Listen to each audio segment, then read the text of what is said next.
This is the biggest box I ever got, containing just one item. I'm gonna try and open it nicely. Jimmy Choo, and this is the receipt on like 4 pages. Now we are talking. Now this box is lovely. I can tell you now that this is new season. Obviously from the size of the box you can guess that there are boots in there, and I just hope they will fit me, because the style of these boots is quite wide, and if it's not gonna sit nicely on my legs, it's gonna have to go back. These boots are way too expensive to wear them if it's not a perfect fit. So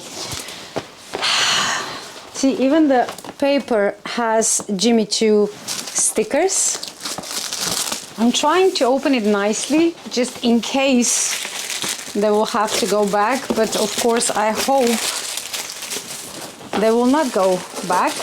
It's really soft paper and it has Jimmy Choo embossed on the paper as well. I love Jimmy Choo paper, it's the best. I'm a bit nervous because I really need these boots to suit me. Oh, please be nice.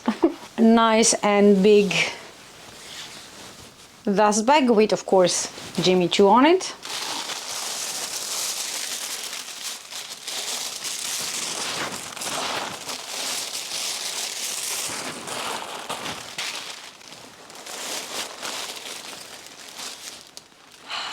Okay, from the look of them, I don't think they will be too wide. They should fit perfectly. We're gonna have to try them on and see. But these are Carter 85 boots, and the reason that I fell in love with these boots, at the back of the boots you have this special shaft that I really like, and you can see at the top it's actually tilted, so at the back of the leg it's gonna be lower than at the front. And this type of boot I definitely love. Leather combination in these boots is goat, I think it's goat leather, calf leather, and I think they are lined with lambskin. So there are 3 different types of leather. And the heel is slightly lower, it's 85 centimeters, which is actually perfect height for boots, because if you want to walk around, especially in snow and things like that, you don't want your heel to be too high. And they look amazing, but I'm just so scared to try them on, because if they don't fit, I'm gonna be so sad. Okay, what do you think? So many papers everywhere. It takes forever to empty the boots. Always when I order shoes, and especially when I'm not 100% sure they're gonna fit, because with shoes you never know, I go all the way to make sure that I will leave them in pristine condition. I vacuum the floor, I lay down the towels, and I gently place the shoes on them, just in case they're gonna have to go back, they have to look pristine. I am happy to report they are perfect. Okay, this is not exactly the outfit that I would wear these boots with. This was just the first try to make sure that, you know, they will fit. And now we're gonna do some of the outfits that I actually plan to wear these boots with.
So I really hope that they're not going to be as wide on me as they look on some of the models, and luckily that was exactly the case. So I am beyond thrilled, because I was always looking for that type of boot which is still pull on, there are no zippers, and it's not completely on the leg, there's some room in there but not too much, because again, if you are not like 6 feet or around that height, those type of boots can look very weird on shorter people. So I never liked my boots to be too wide, but this one are just perfect, and I'm really happy that it worked out. It's Jimmy Choo, so you know it's going to be a good quality, but you know, if the fit is not perfect, what's the point? So I'm pretty sure I'm going to show you a lot more outfits in the next few videos while I wear them. I'm glad that for a change I actually did get boots during the winter season, because a lot of times I would get like really cool deals around March time, and then I would have to wait for like 6 months before I can actually wear them outside. And now I still have a couple of months of winter left, and these babies are gonna go everywhere. So, you know, check my Instagram, you're gonna see daily outfits of the day there. I have to warn you though at the end that these Carter 85 boots are quite difficult to get depending on your shoe size, because they are pretty much sold out everywhere, at least online. You might have more luck in the boutiques, but online they're pretty much wiped out. So I was lucky that I was actually managed to get my size, and you know, and they fit me, so I'm really happy. Thank you guys for watching. Tell me what you think about these boots, and of course have a nice day, and I will see you in the next video.